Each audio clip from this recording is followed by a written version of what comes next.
Hello everyone. देखिए, अभी हमने कुछ दिन पहले जो है मैथ्स के कुछ नोट्स पढ़े हैं, हमने कुछ आपको वीडियोस प्रोवाइड करी है। तो अभी क्योंकि कॉलेजेस ओपन नहीं हैं तो उस बच्चों को तैयारी करने में दिक्कत हो रही है। तो इस कड़ी में हमने जो है सोचा है कि हम बीएससी पीसीएम ग्रुप वाले में तो जो फिज़िक्स पढ़ते हैं बच्चे को जितना हमारे पास मतलब नॉलेज है, क्योंकि मैं एमएससी मैथमेटिक्स से हैं, तो उसमें जितना भी हम बता सकते हैं मतलब तो इम्पोर्टेंट नोट्स प्रोवाइड कर सकते हैं, इम्पोर्टेंट डेरिवेशन बता सकते हैं, तो वो बताने की कोशिश कर रहे हैं ताकि बच्चे जो है नोट्स तैयार कर पाएँ। और फिर क्योंकि एग्ज़ाम उनके एकदम से होंगे तो एकदम से नोट तैयार नहीं हो पाएंगे। तो उस कड़ी में चलते हमने जो स्टार्ट किया है वो फिज़िक्स में वेव एंड ऑसिलेशन वाले चैप्टर को स्टार्ट किया है, जो कि आपके पास थर्ड बुक है और सेमेस्टर वालों पर वो ऑलरेडी पिछले साल जो है सेकंड सेमेस्टर बुक थी। तो इस कड़ी में जो है हमने एक टॉपिक कल भी डिस्कस किया था। वो टॉपिक हमने पढ़ा था कि जो तरंग होती है, तरंग गति यानी वेव मोशन, उसकी डिफरेंशियल इक्वेशन क्या होती है, यानी कि तरंग गति की अवकल समीकरण। तो कल हमने जो इक्वेशन निकाली थी वो इक्वेशन को जिस तरह से थी del square y over del t square equal to v square del square y over del x square. ठीक है, तो ये जो इक्वेशन डीराइव हमने की थी इसमें v यहाँ पर वेलोसिटी, v क्या था वेलोसिटी, तो इस वेलोसिटी को ही हम आगे कंटिन्यू करने की, इस पर एक डेरिवेशन आपके पास पूछा जाता है एग्जाम में। तो सबसे पहले जो वेव पढ़ते हैं, वेव फंडामेंटल वेव के बारे में पढ़ते हैं। दो टाइप की wave normally, longitudinal and transverse wave. Transverse wave क्या होती है, लॉन्गिट्यूडिनल वेव क्या होती है, हमने कल आपको बताया था कि ट्रांसवर्स वेव क्या होती है, जिसमें अगर वेव इस तरह से चल रही है, ये वेव है, तरंग है मतलब, तो उसके जो पार्टिकल होते हैं वो उसके परपेंडिकुलर चलते हैं। लेकिन अगर लॉन्गिट्यूडिनल वेव है तो अगर वेव ऐसे चल रही है तो पार्टिकल भी ऐसे चलेंगे। ये वेव है, ये पार्टिकल है। क्लियर? जो ट्रांसवर्स वेव होती है उसका ग्राफ होता है ये, इसमें इसको ट्रॉ बोलते हैं, TROUGH, इसको बोलते हैं क्रेस्ट, CREST, क्रेस्ट। हिंदी में बोलते हैं श्रिंग और इसको बोलते हैं गर्त। ठीक है, और जो ये लॉन्गिट्यूडिनल वेव होती है अंधेरी तरफ, ये इस तरह से चलती है। इसमें जो जहाँ पे गैप कम होता है इसको बोलते हैं कंप्रेशन, और हिंदी में बोलते हैं संपीड़न। और ये वाला जो गैप होता है इसको बोलते हैं रेरफैक्शन, और जो हिंदी में बोलते हैं इसको विरलन।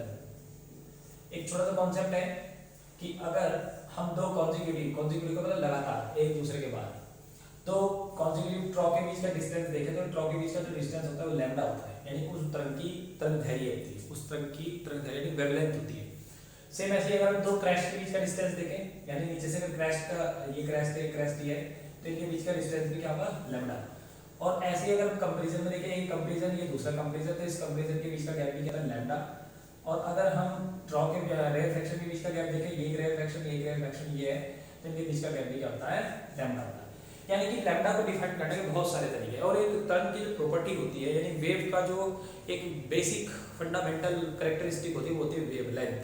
अगर किसी चीज़ में वेवलेंथ है तो वो वेव की तरह बिहेव करती है। ठीक है, तो वेवलेंथ को दिखाने के बहुत सारे तरीके हैं।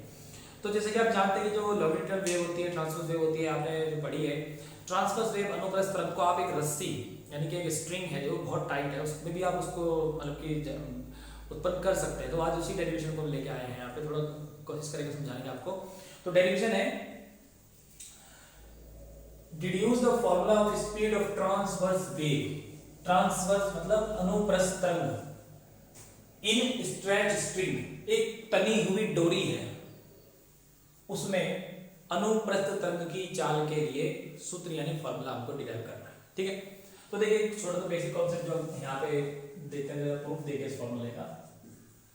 मान लेते हैं ये एक्स एक्सिस है and this is y axis, this is the origin. ये वेव ट्रांसफर, इसको जो है तनी हुई डोरी है, इसका जो ये वाला एंड है मान लीजिए ए है और ये एंड है, थोड़ा सा हल्का सा कर दिया हमने, ये बी हो, ये एंड बी हो गया, ये बी होगा। फिर अगर हम इसको कहें ऐसे मान लें, थोड़ा सा ऐसे, ठीक है, फिर इसको ऐसे मान लें, या हम ज़्यादा इसको ऐसे मान लेते हैं, ये थोड़ा सा इस तरफ है, तो ये मान लें ऐसे, ये टी फॉर टेंशन, तनाव। अगर आपको याद हो जब हम फोर्स की बात करते हैं तो बॉडी पर फोर्स लगता है, लेकिन जब हम ऐसी इस तरह की कंडीशन वाले प्रॉब्लम पढ़ते हैं उसमें फोर्स को ही टेंशन कह देते हैं, तनाव कह देते हैं। टी मान लिया जाए जो ए एंड है, यहां से जो एंगल बनता है वो थीटा है, और जो बी पर जो एंगल बनता है वो है theta plus d theta. Clear? And छोटा सा चेंज आ गया थीटा में, ए पॉइंट पर जो वेव में जो डिस्प्लेसमेंट आ रहा है वो एक्स है सपोज, और इसके बाद का जो डिस्प्लेसमेंट है मान लिया जाए वो कितना है dx। कहां तक? पूरा B, sorry B B end, यहाँ तक, इस वाले एंड तक, यानी कि यहाँ तक, ए यहाँ तक। ठीक है? अब देखिए, अगर हम ये जानना चाहें कि स्ट्रेच स्ट्रिंग जो है उस पर कितना फोर्स लग रहा है, तो फोर्स दो डायरेक्शन में लग रहा है, एक्स एक्सिस में भी और वाई एक्सिस में भी। तो ज्यादा डिटेल में जाते हैं, हम आपको थोड़ा सा कंसेप्ट बताते हैं। आप जानते हैं कि फोर्स कैसी वेक्टर क्वांटिटी है, फोर्स को दो कंपोनेंट में डिवाइड कर सकते हैं, ये F cos theta and this is F sin theta. क्योंकि यहाँ पे थीटा थोड़ा सा बड़ा है तो फोर्स ज्यादा लगता है, यहाँ पे थीटा छोटा है तो फोर्स थोड़ा कम लगता है। तो जो अगर हम थोड़ा सा स्टेटमेंट लिखना चाहें इसके बारे में, let us consider a stretch string है, एक स्ट्रेच स्ट्रिंग है, उसके ऊपर थोड़ा सा स्टेटमेंट लिख लीजिए, let us consider a stretched string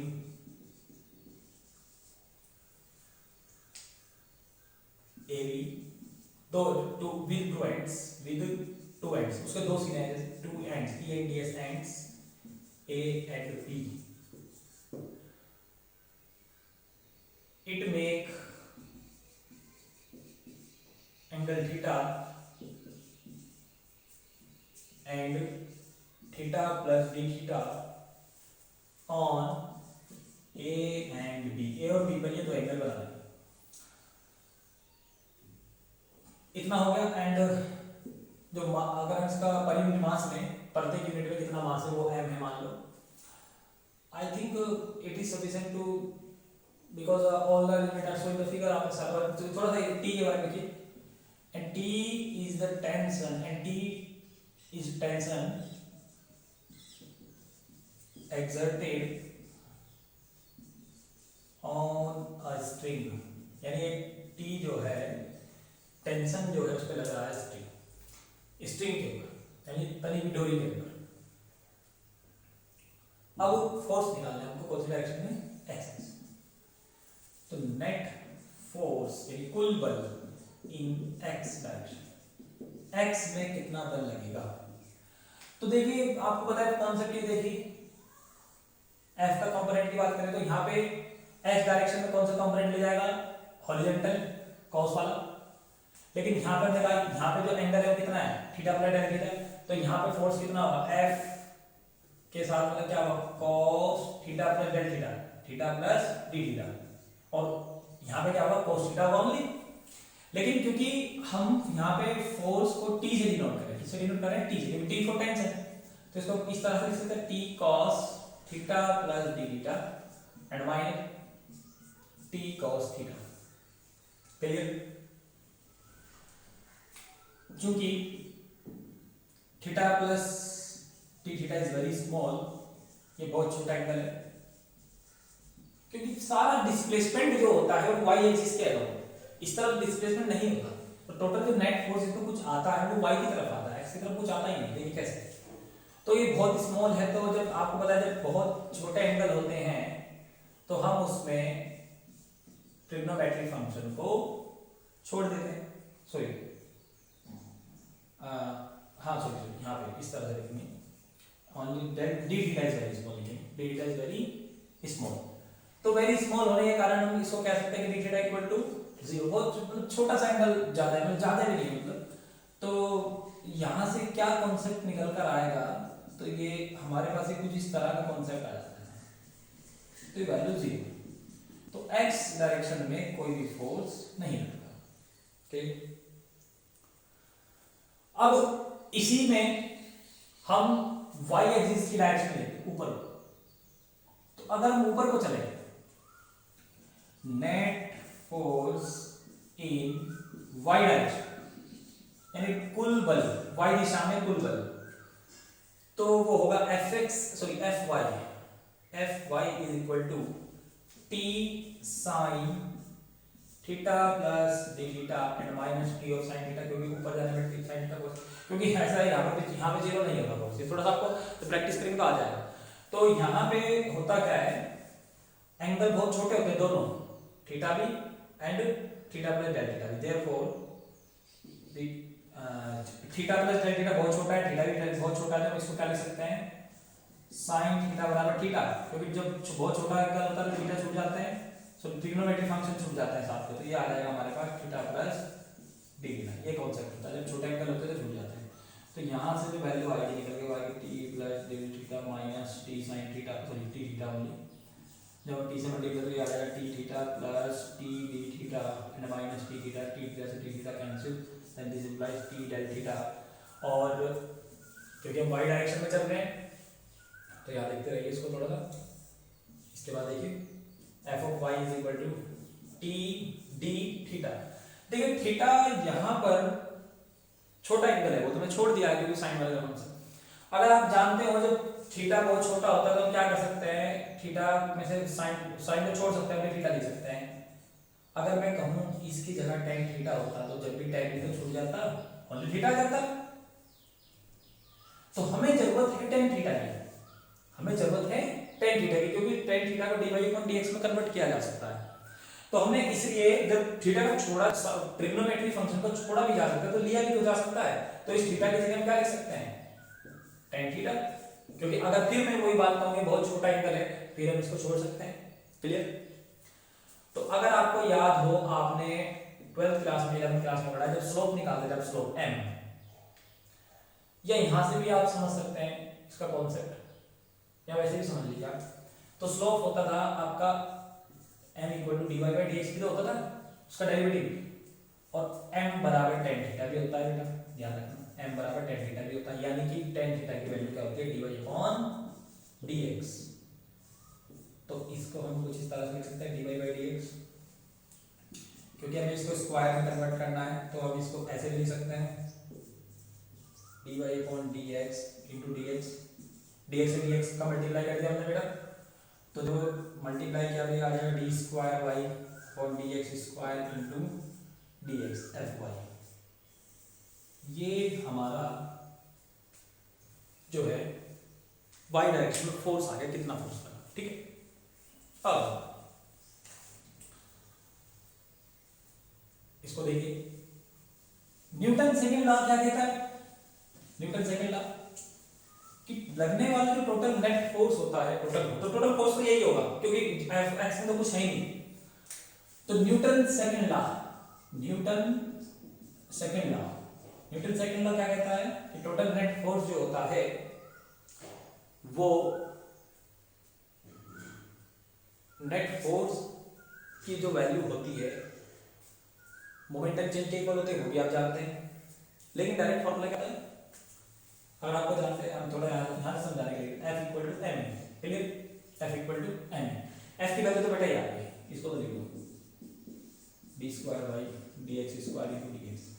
अब ma कैसे मिलेगा, ma देखिए स्ट्रिंग में जो भी डायग्राम आपने बनाया हुआ था उसमें छोटा सा जो डिस्टेंस था वो dx था, इस तरह से सपोज यहाँ पे t था, फिर यहाँ से गया, फिर हुआ ऐसे। तो ये क्या था, स्ट्रिंग का छोटा सा पर यूनिट पे मास है, कितना इसमें वजन होगा, तो dx वजन को जोड़ते जाओ तो उसका टोटल मास आ जाएगा। तो अब देखिए जरा कॉन्सेप्ट यहाँ पे m की वैल्यू क्या होगी, m dx क्या, व्हाट इज दिस। देखिए छोटे छोटे हिस्से को जोड़कर, मान लो छोटा छोटा हिस्सा आप जोड़ते गए, उसमें जो उसका टोटल मास आएगा वो m से मल्टीप्लाई करके आएगा। m उसका क्या होगा, एक छोटे हिस्से का मास, और dx उसके हिस्से करेंगे हम तो उसका टोटल मास आएगा, कितना आ जाएगा m dx आ जाएगा। क्लियर हो रही बात। सपोज आपके पास 10 किलो का कोई वेट है, उसके आपने 1-1 किलो के हिस्से करे, तो आप उसको ऐसे भी तो लिख सकते हैं 10 × 1 जब भी 10 मीटर ही आएगा। तो हमने इसके कितने, इसका मास कितना था m, हमने इसके dx dx इससे करें dx dx dx, तो इसको हम डायरेक्ट लिख सकते हैं m dx, भाई इसका भी तो वजन वही आएगा। क्लियर। ए क्या है, एक्सेलरेशन, त्वरण। तो अगर आप जानते हैं त्वरण क्या होता है, वेग परिवर्तन की दर को त्वरण कहते हैं, यानी rate of change of velocity with respect to time. तो विद रिस्पेक्ट टू टाइम यानी ए की जो वैल्यू होती है वो होती है dv अपॉन dt, अगर आपको याद हो। लेकिन इसका कॉन्सेप्ट हम आगे ले जाएंगे। v कैसे निकालते हैं, वेग कैसे निकालते हैं, वेग बराबर होता है dx अपॉन dt, दूरी परिवर्तन। तो जो a आएगा फाइनली वो क्या आएगा, d square x over dt square. Clear. तो यहाँ पे d square x over dt square, dx से dx cancel, then this can be written as d square y equal to dx square m upon t and d square x over dt square। हमें चाहिए दरअसल d square, इसकी value चाहिए। तो ये बराबर हो सकता है इसके d square x equal to dt square बराबर t ऊपर चला जाएगा एंड m नीचे आ जाएगा, तो t अपॉन m हो जाएगा इसके साथ d square y over dx square। ये जो डेरिवेशन आया, चूंकि हम जानते हैं डिफरेंशियल इक्वेशन, अवकल समीकरण ऑफ वेव मोशन, तरंग की गति की जो भी तरंग है वो इस इक्वेशन का पालन जरूर करती है। आई थिंक इसमें थोड़ा सा चेंज हो गया है यहाँ पे, हाँ ठीक है, dt स्क्वायर बराबर v square d square y over dx square. यहाँ पे दरअसल y आएगा बेटा, y यहाँ पे क्या आएगा y, तो डिस्प्लेसमेंट क्या है, y दिया ना हमने y, हाँ तो यहाँ y आएगा बेटा, यहाँ पे क्या आएगा y आएगा, y डायरेक्शन में आएगा डिस्प्लेसमेंट बेटा, ठीक है। तो यहाँ से अगर v की वैल्यू की तुलना करें हम, देखिए ये वैल्यू सेम है, तो v स्क्वायर बराबर किसके है, t अपॉन m, तो v बराबर किसके है, under root t upon m। ये है फॉर्मूला स्ट्रेस स्ट्रिंग में ट्रांसवर्स वेव का, वेरी वेरी इंपॉर्टेंट क्वेश्चन। आपको ये डिफरेंशियल इक्वेशन भी निकालनी आनी चाहिए, कैसे निकाली थी, ठीक है, थोड़ा सा इसका भी आपको तरीका बताना चाहिए और इसको याद भी रखना है आपको, ये डेरिवेशन पूछा जाता है एग्जाम में, ठीक है।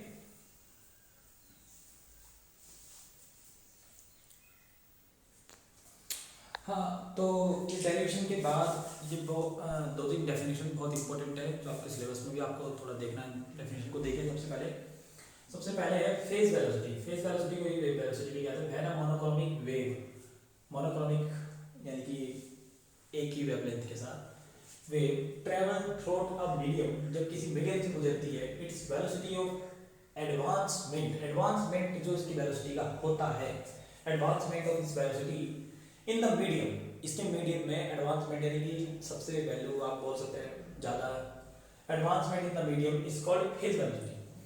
यानी कि जब वेव ट्रैवल करती है किसी मीडियम में, उसकी वेलोसिटी का जो एडवांसमेंट होता है मीडियम के अंदर, फायदा होता है कहने का मतलब आप ऐसा भी कह सकते हैं, वही फेज वेलोसिटी होती है। क्या होती है, फेज वेलोसिटी। फेज वेलोसिटी को v से दिखाते हैं, फेज वेलोसिटी की वैल्यू होती है v equal to dx upon dt and dx upon dt equal to होता है ओमेगा अपॉन k।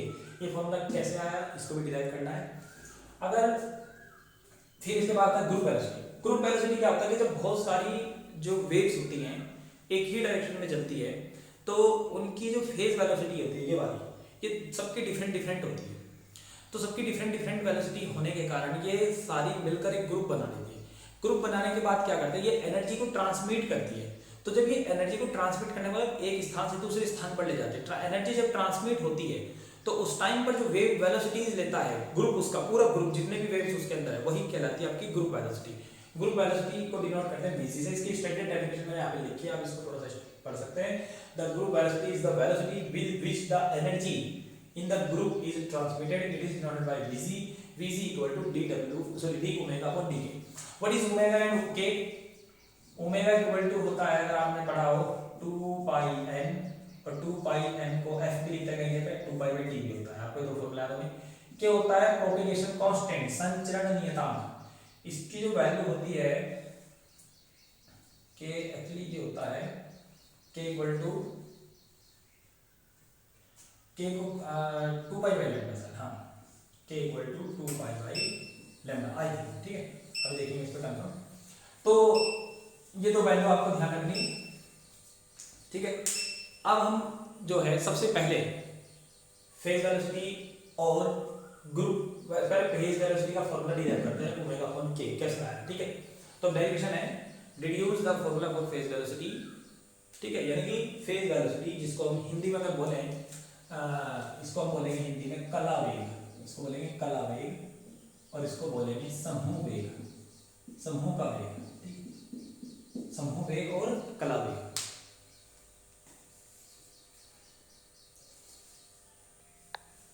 तो देखिए formula for phase velocity, phase यानी कि कला वेग के लिए देखो, we know that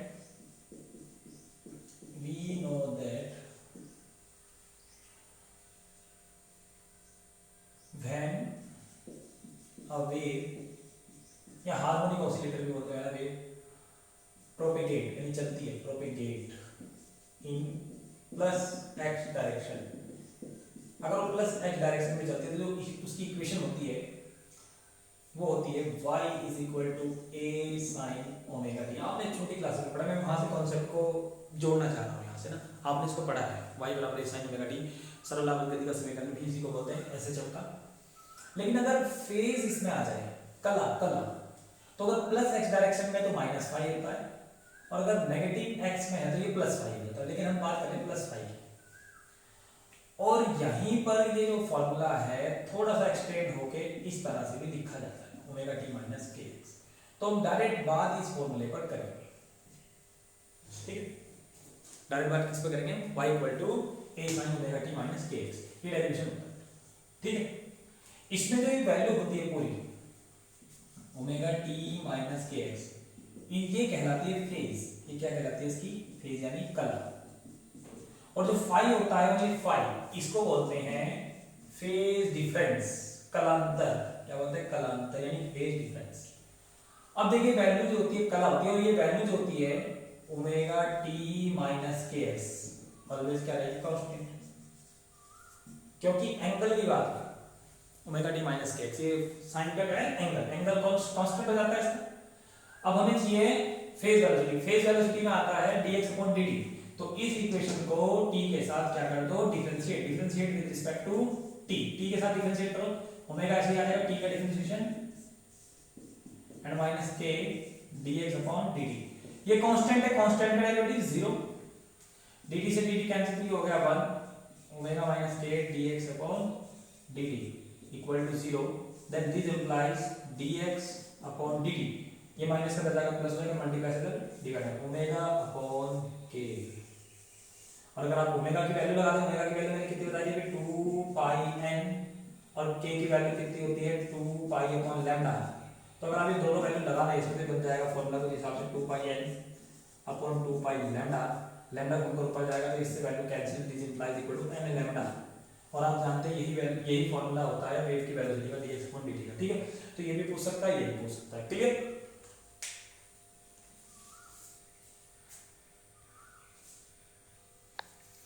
next derivation देखिए formula for group velocity, group velocity के लिए फॉर्मूला समूह वेग के लिए सूत्र, समूह वेग आप समझ ही रहे हैं, ठीक है, जैसा कि हम आपको बता रहे हैं प्लस एक्स डायरेक्शन है।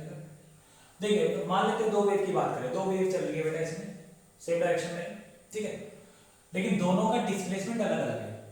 पहले वाली वेव का जो डिस्प्लेसमेंट है वो y1 मान लेते हैं और दूसरे वाली का डिस्प्लेसमेंट है y2। पहले वाली की फ्रीक्वेंसी है ओमेगा 1 और दूसरे वाली की है ओमेगा 2, क्लियर। यहाँ पे भी मैंने लिखा है पहले वाली का कांस्टेंट है k1 और दूसरे वाली का कांस्टेंट है k, डिस्प्लेसमेंट y1 y2।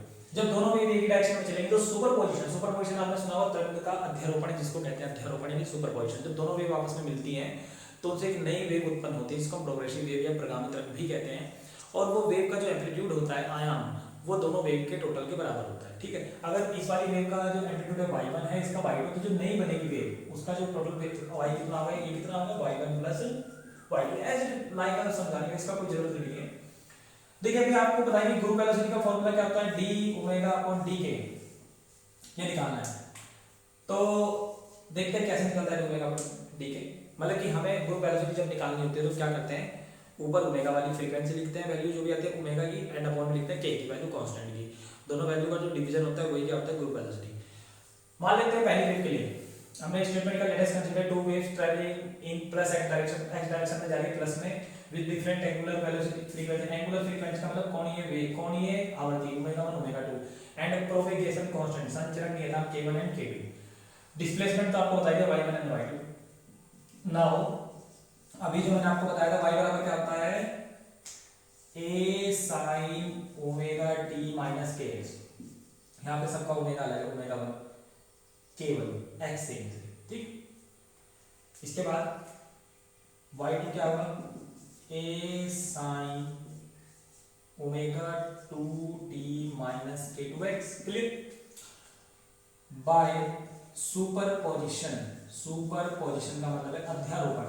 अध्यारोपण से क्या होता है y बराबर y1 plus y2, then y is equal to y1 की value a sin omega 1 minus and k1x plus a sin omega 2t minus k2x।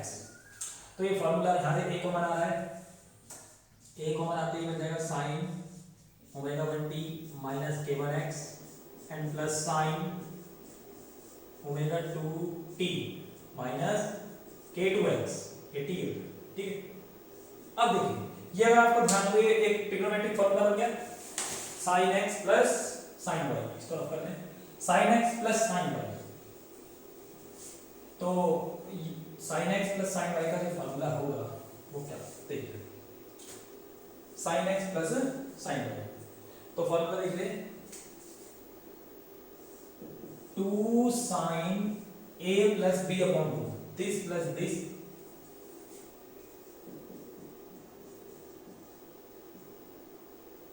a plus b upon 2 into cos a minus b omega 1t minus k1x minus omega 2t and k2x upon 2। This implies a is equal to, ऊपर से थोड़ा solve कीजिए, 2 sin, इस वाले portion में जो है यहाँ से आ रहा है ओमेगा 1, इसको बात करें 2 sin a प्लस b, तो दिस प्लस दिस,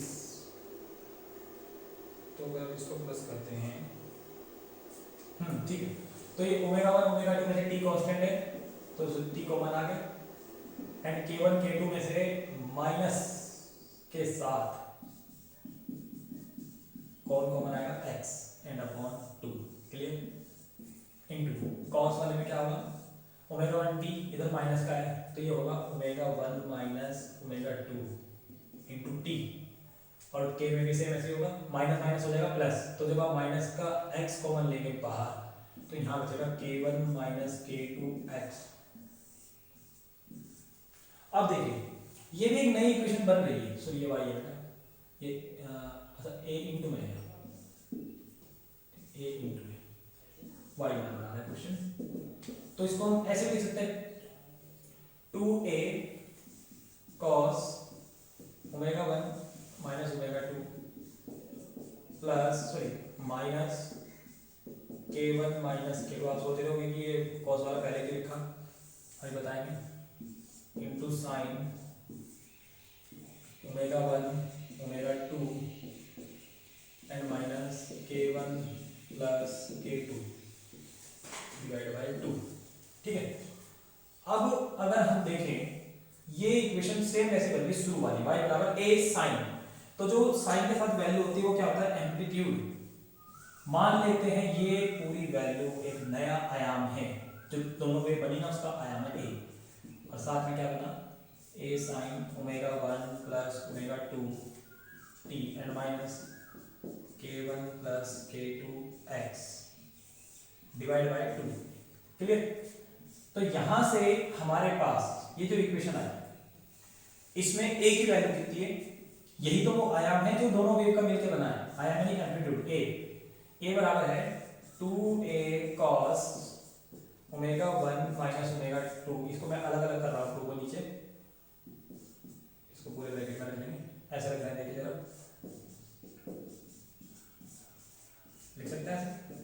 ये तो यहां से ग्रुप वेलोसिटी की बात है, ग्रुप वेलोसिटी। तो जो ग्रुप वेलोसिटी होती है बेटा वो क्या होती है, vg equal to omega upon यानी फ्रीक्वेंसी एंगुलर ओमेगा वाली वैल्यू अपॉन के वाली, और सॉल्व करके हमेशा क्या आना चाहिए dw अपॉन dt। अब देखिए क्या है यहाँ पे ओमेगा वाली वैल्यू क्या है, ये पूरी ओमेगा की जगह है ना वैल्यू, अगर हम इससे इसकी कंपेयर करें cos omega t minus kx तो ओमेगा की जगह वैल्यू है, तो ओमेगा 1 माइनस ओमेगा 2 अपॉन 2 ये तो ओमेगा की जगह वैल्यू होगी, अपॉन k की जगह वैल्यू कितनी है, k1 माइनस k2 अपॉन 2, 2 से 2 हो गया कैंसिल। अब जब आप जानते हैं ओमेगा 1 माइनस ओमेगा 2 दो चीज का डिफरेंस ही क्या कहलाता है, d, तो इसको d ओमेगा लिख सकते हैं, और दो चीज का डिफरेंस ही क्या है, dk, ये क्या हो सकता है dk, एंड ये क्या है vg। तो ये रहा आपके लिए ग्रुप वेलोसिटी का formula d omega upon dk। This is the derivation of the group velocity. जब आपके पास पेपर में ग्रुप वेलोसिटी की डेरिवेशन पूछी जाएगी तो आपको इसी तरह से करनी है, दो वेव का एग्जांपल लेके कॉन्सेप्ट लेके। तो आज हमने यहाँ पे कई सारे टॉपिक किए हैं, वो सभी टॉपिक बहुत इंपॉर्टेंट है आपके लिए। कल हम देखते हैं फॉरियर सीरीज स्टार्ट करेंगे, ठीक है, ये बहुत इंपॉर्टेंट है एग्जामिनेशन पॉइंट ऑफ व्यू से। तो आप इन सभी टॉपिक को क्लियर कीजिए, लिखिए इनको, अपने नोट्स बनाइए अच्छे से, ये बहुत इंपॉर्टेंट है एग्जामिनेशन पॉइंट ऑफ व्यू से, ठीक है। तो मिलते हैं कल एक नई वीडियो के साथ, तब तक के लिए अपना ध्यान रखिए, ओके बाय।